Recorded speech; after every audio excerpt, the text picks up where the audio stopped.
मैंने एक operation launch किया था जो कि 3 दिन का था।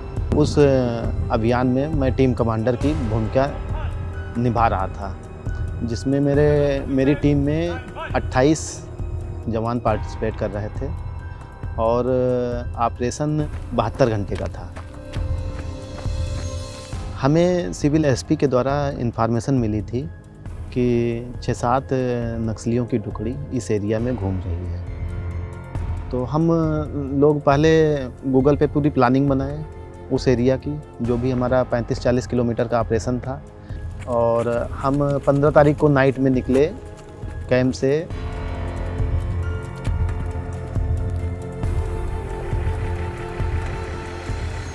समथिंग 3 बजे ड्रॉप हुए।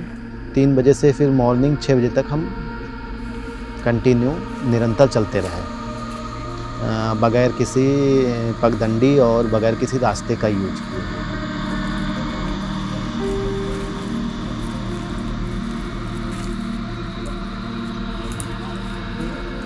जो भी हमारी प्लानिंग रहती है तो उसके लिए पहले ही कैंप में प्लान कर लिया जाता है कि हमारा इस पॉइंट से इस पॉइंट तक इतने बजे से इतने बजे तक हम इस पॉइंट पे पहुंचना है। उसके बाद यहाँ पे इस पॉइंट पे हमको इतने मिनट या इतने घंटे हाल्ट करना है, या किस पॉइंट पे हमको एलओपी लेनी है, वो पहले से ही कैंप में प्लानिंग पूरी बनाई जाती है।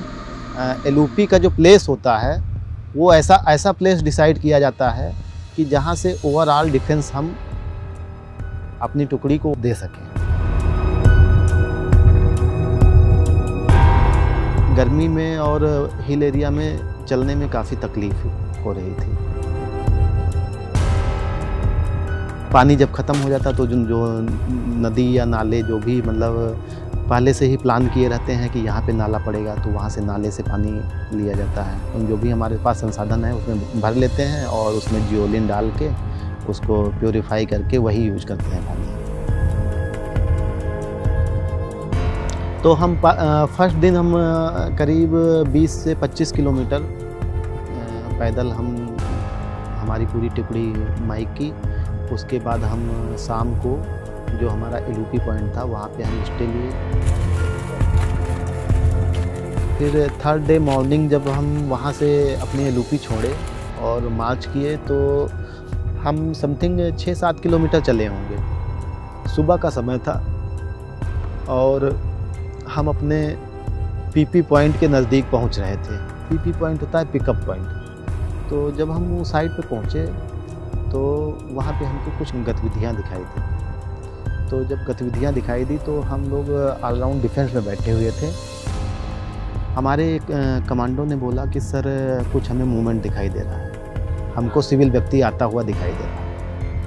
तो जब वो काफ़ी नज़दीक आ गया, समथिंग 150 मीटर दूरी पे, तो उसके हाथ में हथियार दिखाई दिया। कमांडो ने बोला सर उसके पास वेपन है। मैं कहा कि कोई बात नहीं, अपना वेपन धीरे से काट करके और इजली बैठे रहो, उसको और पास आने दो।